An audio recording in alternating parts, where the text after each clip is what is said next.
lo que estamos viendo son imágenes de archivo de los primeros instantes del atentado, el terrible atentado que hubo en Tarata. Estos terroristas desgraciados que se atrevieron a poner un coche bomba que, bueno, entre otras, los daños, sobre todo los daños humanos, fueron terribles. Murieron 25 personas, 5 personas desaparecieron y hubo 155 heridos.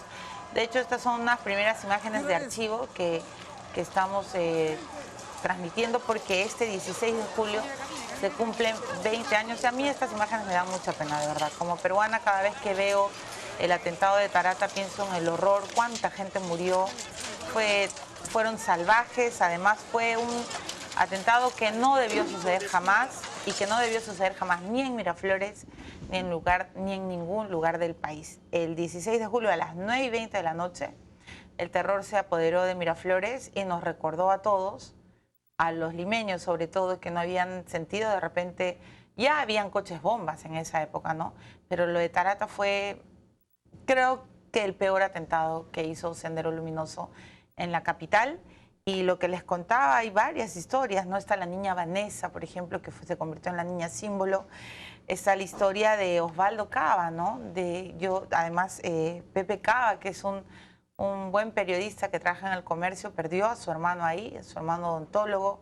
Justo su otro hermano había salido del consultorio y cuando regresó encontró el consultorio destruido y por supuesto su hermano no sobrevivió. Y como él hay varias historias y lo que está intentando el alcalde Jorge Muñoz es de refrescarnos la memoria, pero yo creo que de una manera positiva, porque los jóvenes se han olvidado, alcalde Muñoz, de lo que ha sucedido. Además, esto sucedió hace 20 años.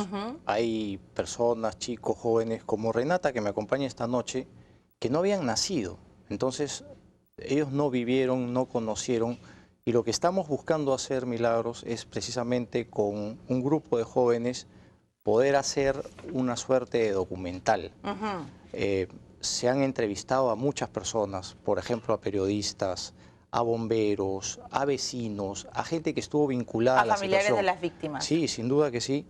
¿Para qué? Para que ellos, los jóvenes, puedan mostrar que ellos también tienen memoria, que pueden conocer lo que fue el terror insano de hace 20 años, que nadie lo quiere. Nosotros estamos convencidos y vamos a luchar para que ese terror no se dé de ninguna manera en el país. No solo en Miraflores, en todo el país. Exacto. Entonces le voy a dar la bienvenida a Renata del Castillo.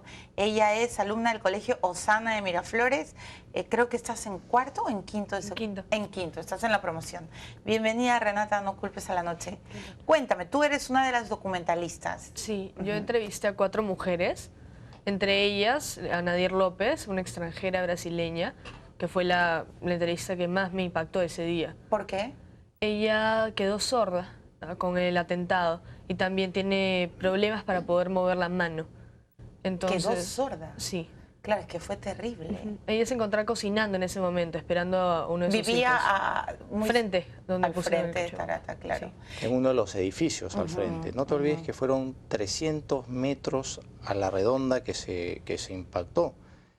Entre enero y julio del año 92 habían habido 37 atentados con coches bomba. Este fue el atentado número 38, pero fue el más fuerte. Sí, claro, y fueron 300, la onda expansiva llegó a 300 metros de daño. Qué locura. 3 millones de dólares de daños generados. ¿Cuánta dinamita pusieron? 400 kilos en un coche, en un auto Datsun. Qué desgraciado. Que lo dejaron. Fueron 2 explosiones. Sí. Una primera explosión de una menor magnitud que hizo que mucha gente se acercase a las ventanas y ahí vino la segunda explosión, que fue muy fuerte y que generó daño y que probablemente, como nos comentaba Renata, como nos comentaba hace un momento Renata, le pudo haber generado esto el daño a la persona brasilera que ella entrevistó. Por supuesto, hay personas, Renata, que deben haber sufrido otro tipo de daños y que no sabemos porque, claro, nos hemos focalizado los periodistas en los que lamentablemente murieron. Renata, ¿qué has aprendido de esos años haciendo este documental? Bueno, yo conocía antes lo que me habían comentado mis papás, lo que me habían enseñado en el colegio,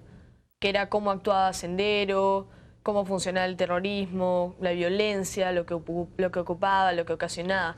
Pero a través de estos testimonios pude conocer una visión completamente diferente, que es la violencia que le atacaba a gente de forma directa, gente inocente, que no tenían nada que ver con el problema y que además es... Gente inocente, Claro. como dices, como tú, como yo, como cualquiera que puede estar viendo el programa. ¿Tuviste miedo al ver las imágenes? ¿Qué te ha causado ver el archivo de Tarata? Miedo no. Exactamente de ver las imágenes no tengo miedo, pero tengo miedo de que vuelva a suceder. Por lo que creo que es necesario contribuir en esta campaña, para que jóvenes como yo puedan adquirir memoria de alguna forma y no volver a repetir. No volver a repetir lo que... Exacto. Entonces estás, como todos, unidos contra el terror, contra los terroristas, contra los subversivos que están empezando a tener estos cánticos espantosos que nadie quiere volver a recordar. Exacto. ¿Qué te decían tus papás de Sendero? ¿Qué te han contado ellos? Bueno, mis papás también han sufrido la violencia de forma directa. Mi papá también escuchó varias explosiones. Mi mamá perdió a uno de sus mascotas cuando ella vivía en La Punta. A todos, creo, los peruanos les ha tocado alguna vez sufrir las consecuencias del terrorismo, ¿no? Ya sea porque conocen a una persona que sufrió esto o porque simplemente también les tocó. Estamos viendo, Renata, imágenes, creo que son relatos de los bomberos, ¿no es cierto? Sí. Que les han... A los bomberos también se les ha entrevistado, se ha entrevistado a, como te dije hace un momento, a periodistas y a distintos personajes que participaron esa noche. Claro. Y esta entrevista la hacen los jóvenes, jóvenes que tienen entre 14 y 18 años y que forman un colectivo que ha sido promovido, formado por la municipalidad. ¿Cómo se llama el colectivo? Se llama la Academia de Ciudadanos Líderes. Y lo que se busca con esta Academia de Ciudadanos Líderes es que ellos tengan espacios de diálogo, de discusión, que puedan tener sus blogs, que puedan ser ellos también portavoces de ideas. Y qué mejor si ellos han sido los investigadores de esta situación. Y estoy seguro, porque lo conversaba con Renata y con otros muchachos, que ellos van a poder transmitir esto de una manera fresca, además utilizando las redes sociales. Sí, por supuesto. El Twitter, el Facebook. No, y esto lo felicito, alcalde, porque se tiene que hacer a nivel de municipalidades, que digamos es la autoridad más cercana al vecino. A la gente, eso es cierto. Hay que recordar. Y los chicos como tú, Renata, que a veces a mí me aturde cuando no saben ni siquiera, no puedo entender que niños como tú, adolescentes, pertenezcan a Movadef, que estén lanzando vivas y que pidan la liberación de Abimael. A veces no lo entiendo. ¿Tú qué crees que ha pasado con esos jóvenes? Bueno, es la violencia que está empezando de alguna forma. Todo empieza por resentimiento, por problemas, por personas, por conjuntos que no se ponen de acuerdo. Y es lo que estamos viendo en este momento. ¿Te preocupa lo que pasa en Cajamarca? Sí, sí me preocupa. ¿Crees que va a haber solución? Sí, de todas maneras. ¿Confías? Sí, claro. Hay que buscarla, ¿no? Hay que buscarla.